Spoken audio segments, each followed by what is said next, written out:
오늘은 사사기강의 30번째 시간입니다. 하나님을 왕으로 모시지 않을 때 생기는 일에 대하여 함께 말씀을 나누도록 하겠습니다. 하나님은 우리의 왕이시고 우리는 그의 백성입니다.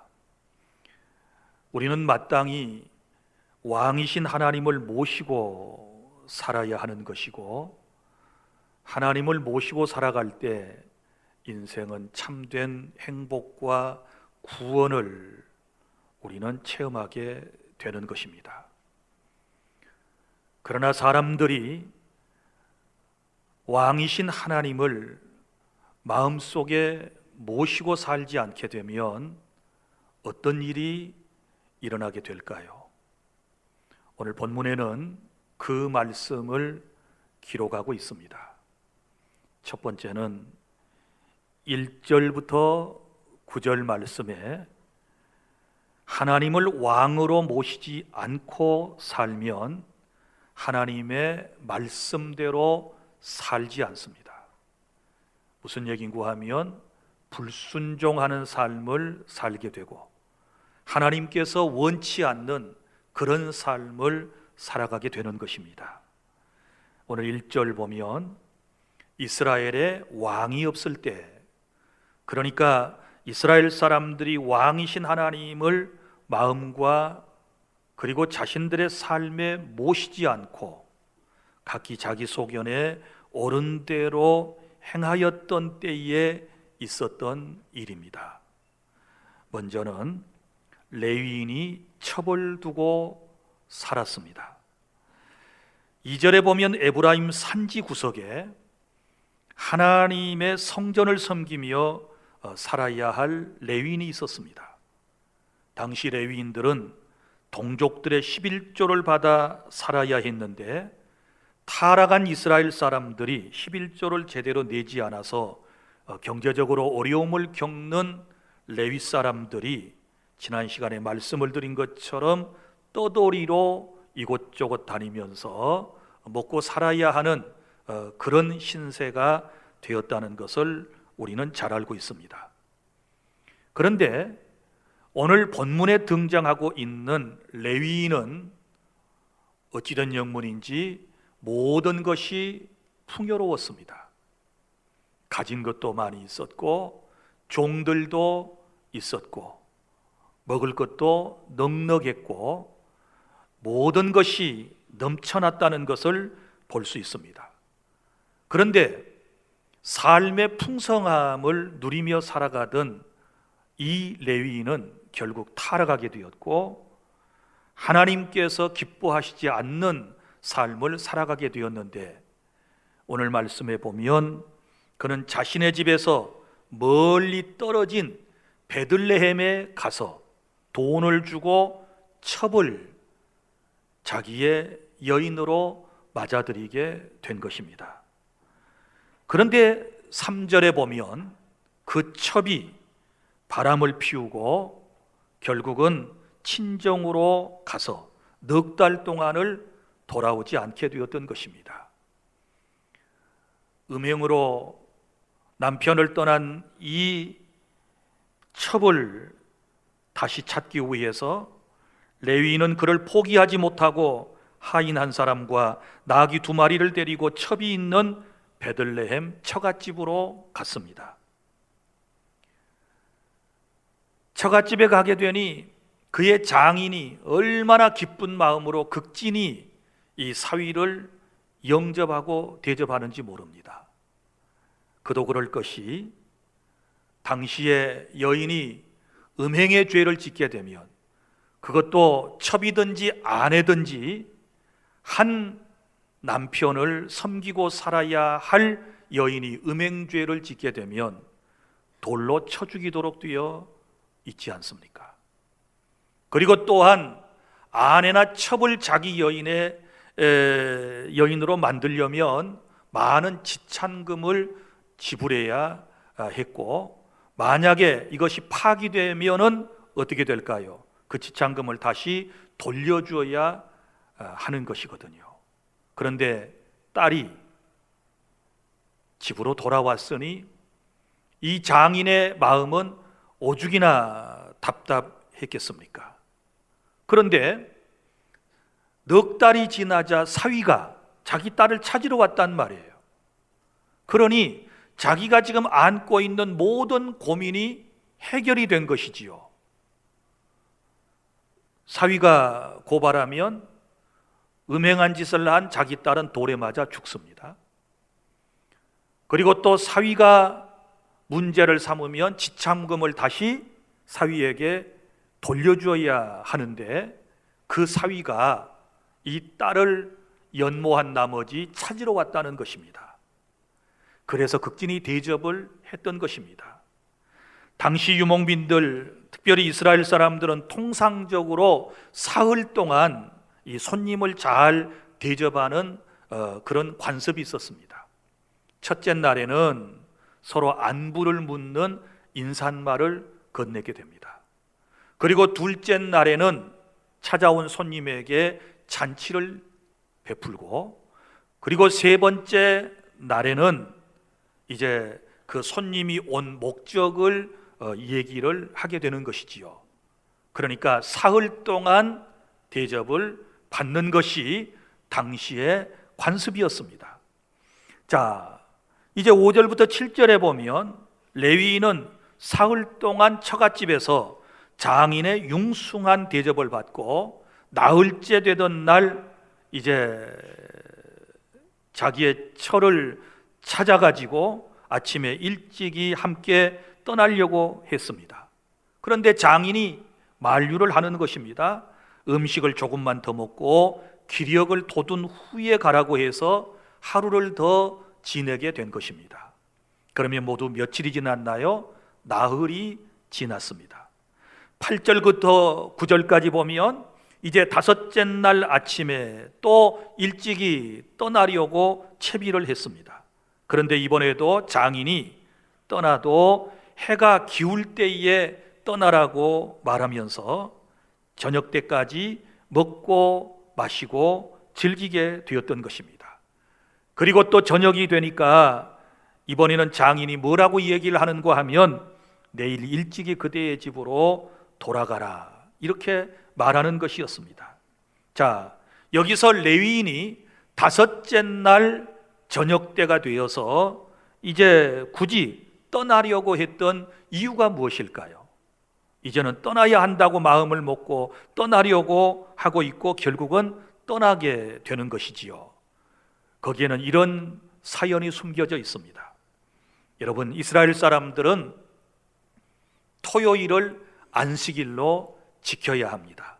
그런데 장인의 집에 와서 닷새 동안이나 묵고 있었던 이 레위 사람이 예배하는 토요일을 망각하고 지내다가 갑자기 예배를 드려야 할 날을 기억을 하게 된 것입니다.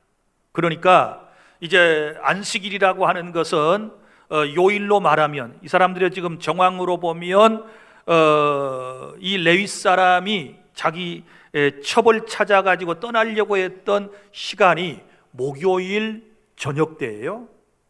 목요일 저녁입니다. 그러면 안식일은 언젠가? 우리 생각으로는 내일 모레가 되겠지요. 그러나 이스라엘 사람들의 시간은 우리하고 달라요.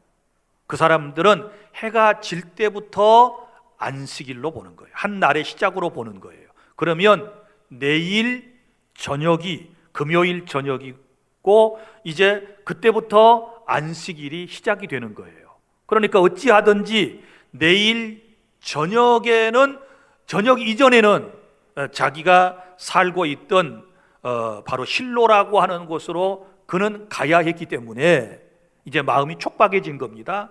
그래서 장인이 만류하는데도 불구하고 다섯째 날 늦은 오후에 드디어 떠나게 되는 것을 볼 수 있습니다. 자, 이것이 오늘 본문의 1절부터 9절까지 나오는 말씀의 내용인데, 우리는 여기서 하나님을 왕으로 모시지 못했던 사람들이 한 짓이 여기 이제 나오는데 몇 가지로 정리를 해보면, 먼저는 이거지요. 레위인이 처벌두었다. 요즘으로 말하면 하나님의 교회에서 하나님을 예배하며 사는 성직자가 처벌두었다. 왜요? 마음에 하나님을 모시지 못했기 때문에 이런 일이 벌어진 거예요. 그 다음에 또 하나는 레위인의 첩이 음행했다. 이것도 마음속에 하나님을 모시지 못했기 때문에 생겨진 일이에요. 그 다음에 또 하나는 이 첩의 아버지 장인의 잘못이에요. 자, 자기 딸이 그렇게 음행을 저질러 가지고 친정으로 돌아왔으면 우리 어떻게 해야 되나요? 돌려보내야지요. 책망해 가지고 돌려보내야 되는 것이지요. 그런데 바로 가정교육의 부재, 이것이 문제였습니다. 지금 돌려보내는 말씀이 나오지 않고 있지 않습니까? 넉 달 동안이나 세상에 자기 집에 두었다라고 말하는 것은 여러분 무엇을 의미하고 있겠습니까? 책망하지 않았다는 것이지요. 그러니까 장인의 잘못이에요. 그 다음에 또 하나의 문제점은 무엇입니까? 레위인이 안식일을 기억하지 못하고 세상에 취하여 먹고 마시고 즐겼다라고 하는 것을 알 수 있습니다. 사랑하는 주안의 성도 여러분, 다시 말씀드리지만 우리 하나님은 저와 여러분에게 왕이심을 믿으시기를 바랍니다. 왕은 백성을 통치하는 사람을 의미하는 것입니다. 우리 하나님께서 왕으로서 우리의 마음에 들어오셔서 내 삶을 통치하실 때에 우리는 그분의 말씀을 따라 살아가야 하는 것이고, 그럴 때에 그 인생은 복되는 것이고 그 사람의 삶은 행복하다라고 하는 사실을 믿으시기를 바랍니다. 그런데 사사시대의 사람들, 특별히 지금 이 레위인을 중심으로 해서 일어난 주변의 모든 사람들의 마음속에 그때에는 왕이 없으므로, 오늘 본문이 그렇게 시작되었어요. 하나님을 왕으로 모시지 않게 되었을 때 이렇게 말씀에 반하는 이런 삶을 살 수밖에 없었다라고 하는 교훈을 본문에서 받게 되는 것입니다. 그 다음에 두 번째 단락은 10절부터 21절까지 말씀입니다. 왕이신 하나님을 모시고 살아가지 않게 되었을 때 사람들은 이기적인 사람이 되어서 이웃을 돌보지 않는다는 것을 알 수 있습니다. 여기 말씀 10절에 보면 이제 레위인은 오후가 되어서 베들레헴을 출발해서 지금 쭉 가고 있어요. 어디를 향해 가요? 바로 에브라임 산지에 있는 자기의 거주지 실로라고 하는 곳을 향하여 가는 거예요. 가다가 어디까지 왔느냐? 여부스 맞은편에 왔다라고 말씀에 기록을 하고 있는데, 이 여부스는 예루살렘을 얘기해요. 그러니까 예루살렘의 옛날 이름이 여부스예요. 그러니까 예루살렘 건너편까지 온 거예요. 그럼 베들레헴에서 예루살렘까지는 약 9.7km 정도가 되니까 심리 정도가 되지 않겠습니까? 무려 1시간 반 정도를 걸어서 거기까지 온 것입니다. 해는 많이 기울었겠지요. 그래서 이제 이 레위인의 종이 이렇게 얘기를 하지요. 주인장, 자, 이곳 여부스에서 하룻밤을 묵어 가시지요. 이렇게 얘기를 하는 것입니다. 그때에 이 레위인이 이 종의 말을 이제 거절을 하게 되지요. 왜냐하면 여부스는 당시에 이방인들이 사는 마을이었기 때문에 그곳에서 지내는 것보다 예루살렘에서 좀 더 위쪽으로 올라가게 되면 어디가 있느냐? 기부아라고 하는 곳이 있어요. 기부아라고 하는 곳이 예루살렘 위로 6.4km 정도 더 가면 있고, 그리고 그 기부아에서 조금 더 북쪽으로 약 3.2km 정도 올라가면 라마라고 하는 마을이 또 있어요. 그래서 기부아에서 묵을 것이 아니고 이제 이 여부수에서 묵을 것이 아니고 좀 더 가서 기부아나 라마에서 묵자, 이렇게 얘기를 해요. 그러나 결국은 이제 둘 중에서 어디를 선택을 하느냐? 그러면 기브아라고 하는 곳을 선택을 하게 되는 것입니다. 예루살렘을 통과해서 더 올라갔다 그 말이죠. 1시간 정도를 더 걸어 올라가서 도착한 곳이 바로 기브아라고 하는 곳이었습니다. 이 기브아는 이스라엘의 초대 왕인 사울의 고향이기도 했던 것입니다. 자, 그런데 문제는 이 기브아에서 생겼습니다. 아주 늦게 이제 이 기브아에 도착을 하게 되었을 때 이미 어두워졌어요. 그런데 이스라엘 사람들의 문화는 어떤 문화라 그랬어요? 손님이 오면, 나그네가 오면 누구든지 잘 극진히 대접을 해야 되거든요. 그런데 너른 광장에서 어두컴컴할 때까지 이 일행이 있는데 기브아 사람들, 곧 자기 동족인 베냐민 지파 사람들이 그 어떤 사람도 들어와서 우리 집에서 하룻밤 묵어 가시오 이렇게 말하는 사람이 없었다라고 하는 것입니다. 사랑하는 여러분, 하나님을 마음속에 모시고 살아가지 않는 사람들은 이렇게 몰인정해요. 인정머리가 없는 거예요. 여러분, 오늘 저와 여러분도 마찬가지입니다. 우리의 마음속에 왕이신 하나님을 모시지 않게 되면 이 기브아 사람들의 모습하고 똑같은 거예요. 베냐민 지파 사람들의 모습하고 똑같은 거예요. 어려움의 위기에 처해 있는 사람을 보고도 도울 생각을 하지 않는, 자기만을 생각하는 이런 이기주의적인 생각으로 꽉 들어차 있다라고 하는 것을 알 수 있는 것입니다. 여러분, 하나님께서는 율법을 통해서도 나그네를 사랑하고 대접하라고 그랬잖아요. 그런데 지금 이 레위인을 기브아에 사는 베냐민 동족들이 그 어떤 사람도 환대하거나 집으로 모셔드리는 사람이 없었다라고 하는 것입니다. 그런데 그때에 마침 저녁 때에 한 노인이 16절에 보면 밭에서 일을 하다가 돌아왔습니다. 이 노인은 본래 그 동네 사람이 아니었다고 그랬습니다. 에브라임 산지 사람, 곧 지금 첩을 데리고 그곳으로 돌아가고 있는 레위 사람과 한 고향 사람이었습니다. 이 사람도 객지에 와서 지금 살아가기 때문에 성경에 보면 거류민이라고 기록을 하고 있지 않습니까? 이 사람은 아마 자기가 처음에 거기에 왔을 때 자기의 처지를 생각하고 그 나그네를 긍휼히 여기는 마음을 가지고 그에게 다가갔을 것입니다. 그리고 17절에 보면 이제 이 노인이 레위인 일행을 보고 묻지요. 뭐라고 묻습니까? 어디로 가며 어디서 왔느냐, 이렇게 이제 묻는 것을 볼 수 있습니다. 그랬더니 레위인이 이렇게 말합니다. 유다 베들레헴에서 에브라임 산지 구석으로 가는 중이다. 그 에브라임 산지 구석은 자기의 집이 있는 곳이고 그곳은 실로가 있는 곳이고 그 실로에는 하나님의 집이 있는 곳이다 그 말이지요. 그곳으로 지금 가고 있는 중인데 나는 그곳 사람으로서, 그곳 사람, 에브라임 산지 구석에 사는 사람, 곧 이 노인의 고향 사람이다 그 말이지요. 그런데 유다 베들레헴에 갔다가, 왜 유다 베들레헴에 갔었어요? 바람남 첩을 데리고 찾아서 지금 가고 있는 중인데, 그러면서 뒤에 또 하나 붙어요. 수식어가 어디로 가고 있어요? 나는 여호와의 집으로 가는 중인데.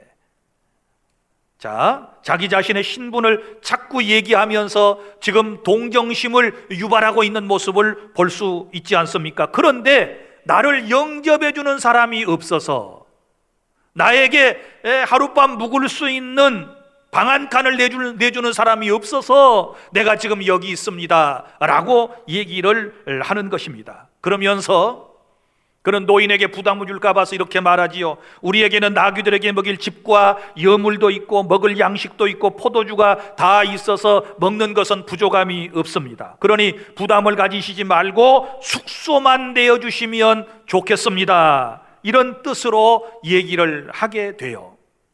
이 얘기하는 레위인의 모습을 노인이 지켜보았겠지요.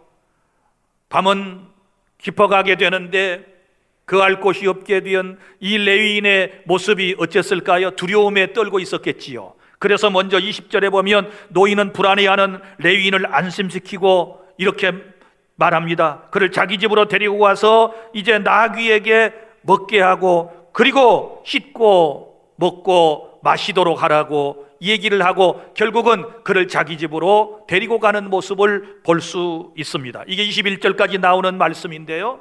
자, 여기서 우리가 깨닫게 되는 것, 왕이신 하나님을 자기의 마음속에 모시지 않은 기브아에 살고 있는 바로 이 베냐민 지파의 사람들의 몰인정함, 이것을 지금 우리는 깨달을 수가 있는 것이지요. 사랑하는 주 안의 성도 여러분, 우리의 마음속에 하나님을 모시면 하나님은 사랑의 마음을 주실 거예요. 믿습니까? 그리고 어려운 사람을 보면 도와주고 싶은 마음이 들게 될 거예요. 깨달을 수 있기를 바랍니다. 그런데 하나님이 없는 사람은 몰인정해, 정말 차가워요. 어려운 사람을 돕지 않으려고 그래요. 자기만 잘 먹고 잘 살면 되는 거예요. 여러분, 이런 세상이 바로 사사시대의 세상이었고 지금 우리가 살고 있는 세상이라고 생각을 합니다. 그 다음에 셋째로 22절부터 26절까지 말씀은 잘못된 방법을 선택했습니다. 하나님을 마음속에 왕으로 모시지 못한 사람들은 모두가 잘못된 방법을 선택했다. 먼저는 어떤 부류의 사람이냐? 바로 이 기브아의 불량배들을 얘기하고 있습니다. 이제 설명을 드리겠지만 이제 기브아의 사룻밤을 묵게 되는데 이 동네에 불량배들이 있었단 말이지요. 이 불량배들이 레위인이, 남자인 레위인이 그 노인의 집에 들어간 것을 보고 그와 관계를 갖기를 원해요. 그러니까 남자들이 남자와 관계를 갖기를 원하는 거예요. 이 선택을 잘못한 거죠. 하나님이 없으면 이런 짓을 하는 거예요. 이게 동성 간의 성관계를 지금 얘기를 하고 있는 것입니다. 하나님이 중심에 계신 사람은 이럴 수가 없는 것이지요. 그래서 보세요. 22절에 보면 날은 완전히 어두워졌고 그들이 즐거운 마음으로 식사를 하고 지금 노인의 집에서 함께하고 있을 때 그 성에 사는 불량배들이 그 집을 에워쌌고 문을 두드렸습니다. 그리고 집주인에게 당신의 집에 들어온 사람을 끌어내라, 우리가 그와 관계하리라. 여기서 말하는 관계는 성관계를 말하는 거예요. 그 남자와 불량배 남자들이 성관계를 하겠다라고 하는 것입니다. 여러분, 이것을 우리는 성경에서 남색이라고 번역을 했는데, 여러분, 이러한 일들은 옛날 저 소돔과 고모라 지역에서부터 있었던 일이에요. 소돔과 고모라가 왜 망했습니까? 바로 이런 성관계, 하나님이 기뻐하시지 않는 무절제한 잘못된 성관계를 통해서 결국은 하나님의 진노를 샀고 소돔과 고모라는 망하게 된 것입니다. 그래서 남색이라고 하는 말을 영어로 소돔이라고 그래요. 소돔이. 그 소돔 성의 이름을 따와서 소돔이라고 말하는 것입니다. 사랑하는 여러분, 말씀을 떠나 살고 있는 레위인에게는 계속 어려운 일이 생겼습니다. 사실 기브온의 사룻밤을 지새우려고 한 것은 이방인들이 살고 있던 여부수라고 하는 마을보다 동족들의 성읍에서 유숙하는 것이 환대받고 마음이 편할 거라고 생각을 해서 부지런히 거기까지 몇 시간 동안 걸어서 왔는데, 이스라엘의 베냐민 지파 사람들 즉 형제 지파는 이방인들보다 더 못한 사람들이었고 더 나쁜 인간이었다라고 하는 것을 알 수 있게 되는 것입니다. 인생이 죄를 짓게 되면 이렇게 위기의 환경으로 몰리게 되는 것입니다. 여러분, 또한 그리스도인이 타락하면 세상 사람들보다 더 못된 행실을 보이게 된다는 것을 우리는 본문에서 깨닫게 되는 것입니다. 그래서 불량배들의 이 잘못된 성 대상자에 대한 선택, 이것은 하나님이 마음속에 없기 때문에 이런 짓을 한 것이고, 또 하나는 노인의 잘못된 선택입니다. 노인의 마음속에도 하나님이 계시지를 않았습니다. 하나님이 그의 마음속에 왕으로 계셨다면 오늘 여기 위기를 모면하기 위해서 그가 선택했던 이런 선택은 하지 않았을 거예요. 자, 23절에 보면 당황한 노인은 이 사태를 수습해 보려고 그들을 먼저 책망하고 불량배들을 만류하는 말을 합니다. 그러나 안타깝게도 24절에 보면 이렇게 말합니다. 여기 내 처녀딸과 이 사람의 첩이 있으니 너희가 그들을 욕보이든지 하고 오직 이 사람에게는 이런 망령된 일을 행하지 말라라고 말하는 것을 볼 수 있습니다. 여러분 보십시오. 이처럼 하나님을 왕으로 모시지 않았던 이제 노인은 당시 사람들처럼 가부장적인 권위를 가지고 여성을 함부로 취급했다는 것을 알 수 있습니다. 레위 사람 남자 하나를 보호하려고 처녀 자기 딸과 그리고 레위인의 첩을 내어주겠다라고 이 두 사람을 선택한 것은, 이것은 하나님이 없는 사람의 마음에서 나오는 이제 생각이었다라는 것을 우리는 알 수 있는 것입니다. 이 노인의 마음속에는 두 가지 마음이 있었던 것 같습니다. 나그네를 대접하려고 하는 착한 마음이 그래도 있었지만 하나님을 신뢰하며 악과 대항하려고 하는 신앙이 부족했다는 것을 알 수 있습니다. 여러분 같으면 이럴 때 어떻게 하겠습니까? 정의로운 분들 같으면 자기의 목숨을 내걸고 이놈들아 이게 무슨 짓거리냐, 절대로 안 돼, 그리고 몽둥이를 들고서라도 사람을 지켰어야 되는 것이지요. 그리고 불량배들을 물리쳐야 이게 옳은 일이 아니겠습니까? 그러다가 죽으면 차라리 하나님께 기쁨이 되지 않았겠습니까? 그런데 순수하게 자기 처녀딸과 레위인의 첩을 내어주겠다고 얘기를 해요. 그런데도 이 불량배들이 더 이상 말을 듣지 않게 되고 상황이 급박하게 이제 변해가자 위기의식을 느꼈던 이 레위인이 또 잘못된 선택을 하게 됩니다. 세 번째, 레위인의 잘못된 선택은 무엇입니까? 오늘 말씀에 보면 25절에 기가 막힌 말씀이 나오지 않습니까? 노인의 제안이 거절당하자 레위인은 자기의 첩을 붙잡아, 이 첩을 지금 어디서 데리고 와요? 베들레헴에서부터 지금 데리고 자기 지금 집으로 가다가 이 첩을 이제 붙잡아가지고, 이 말은 억지로 붙잡아가지고 마을의 불량배들에게 넘겨주게 되었고, 불량배들은 밤새도록 여자와 몹쓸 짓을 한 후에 새벽 미명에 놓아주게 되는 것을 볼 수 있습니다.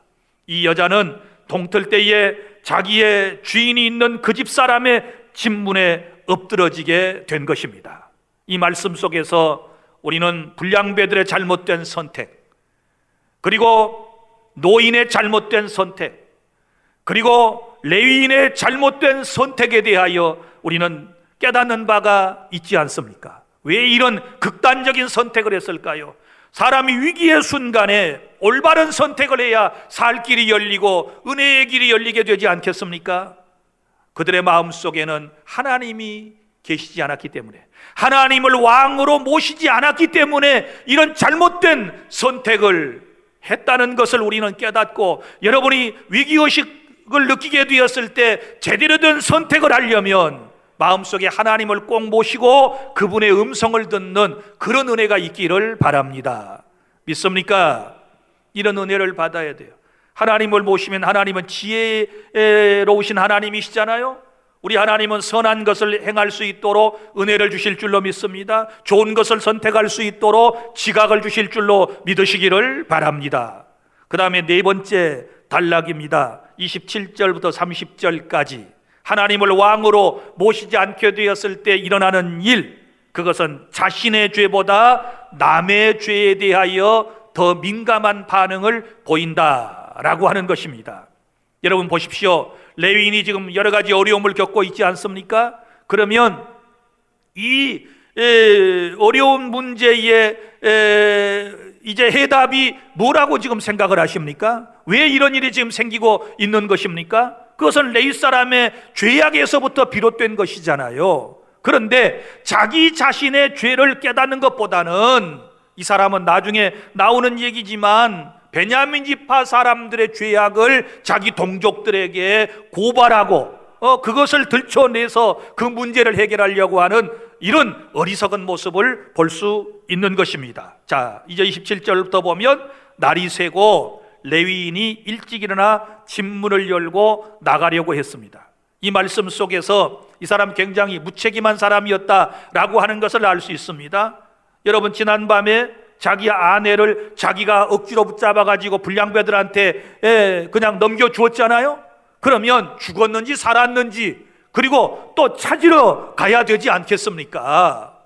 찾으러 가야 되지 않겠습니까? 그런데 지금 이 위험한 환경을 모면하기 위해서 아침 일찍이 자기만 살려고 지금 떠나려고 문을 열고 나오는 모습을 볼 수 있습니다.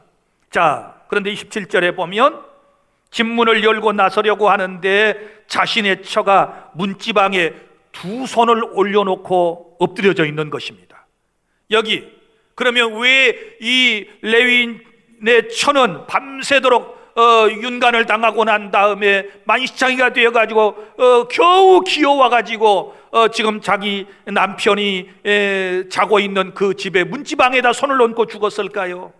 당시 가나안 사람들은 이런 생각을 가지고 있었습니다. 문지방 밑에 그 집안 사람들을 보호해주는 신들이 살고 있다고 믿었던 것입니다. 그래서 이 여인은 초죽음 상태에 마지막으로 지푸라기라도 잡는 심정을 가지고 두 손을 문지방 위에 올린 것입니다. 그래서 더 살기를 바랐던 것입니다. 그런데 안타깝게도 이 여인의 인생은 거기서 끝이 납니다. 죽었습니다. 28절에 보면 레위인은 이미 죽어있는 처를 향하여 일어나라 떠나자 이렇게 말하지만 아무 대답도 없는 것을 보고 죽었다는 것을 알고 이제 그의 시체를 자신의 나귀에 싣고 자기 집으로 돌아가게 되었던 것입니다. 그리고 29절부터 30절에 보면 첩의 시체를 자기 집으로 가져온 레위인은 장례를 치른 것이 아니고 정말 끔찍한 행동을 하는 것을 볼 수 있습니다. 칼로 첩의 시체를 12덩이로 나누었습니다. 그리고 그것을 이스라엘 다른 형제 지파에게 보내면서 베냐민 지파의 죄악상을 알리는 모습을 볼 수 있습니다. 자신의 죄 때문에 이런 일이 생겼다는 것을 통곡하며 회개해야 되는데 자기 자신의 죄는 생각하지 않고 자기 첩을 겁탈했던 이 베냐민 지파 사람들의 죄만을 생각하고 그들을 지금 이스라엘 사회에 고발하고 있는 것을 볼 수 있습니다. 우리 예수님께서 말씀하신 대로 인생들이 자기 눈 속에 있는 들보는 보지 못하고 형제의 눈에 있는 티를 보는 것과 같은 이치인 것입니다. 자, 이 시체의 도막을 받아든 이스라엘 다른 지파 사람들은 뭐라고 얘기합니까? 오늘 본문 마지막 절에 보면 출애굽 이후에 이런 일은 처음이라며 이스라엘의 총회를 열어서 이 문제를 해결하기로 그들이 의견을 모으고 끝나는 장면을 볼 수 있습니다. 그러나 다음 시간에 또 말씀을 드리겠지만 이스라엘 사람들은 이 레위인의 첩의 토막 시체를 보고 난 이후에 이제 총회를 한 결과가 뭔 줄 아십니까? 저 베냐민 지파를 다 우리가 죽여버리자. 저런 못된 인간들이 어디 있느냐. 그래가지고 다른 지파 사람들이 똘똘 뭉쳐가지고 베냐민 지파 사람들을 공격해가지고 거의 다 죽여버려요.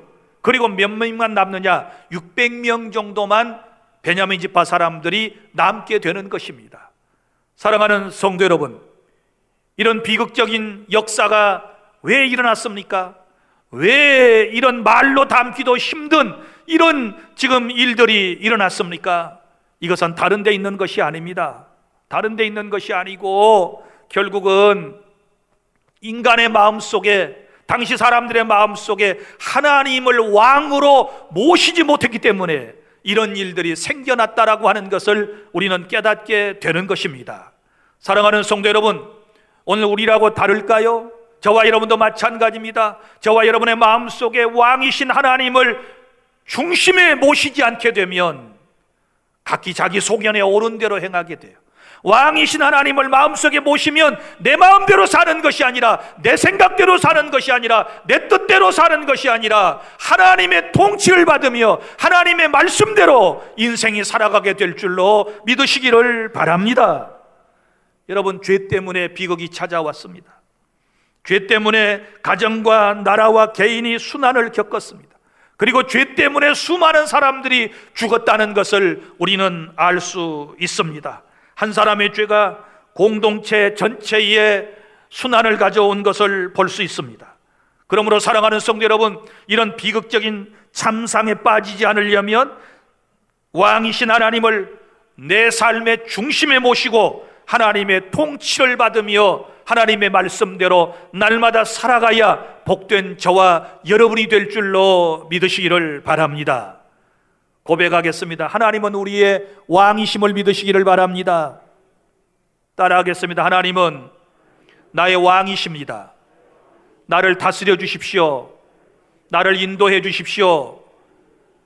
우리가 이런 고백을 통하여 하나님을 내 마음에 모시게 되었을 때 여러분, 이런 엄청난 죄악에 빠지지 않고 하나님의 영광을 드러내며 하나님께서 우리에게 주시는 놀라운 복을 받아 누리게 된다라고 하는 사실을 믿으시기를 바랍니다. 기도하겠습니다.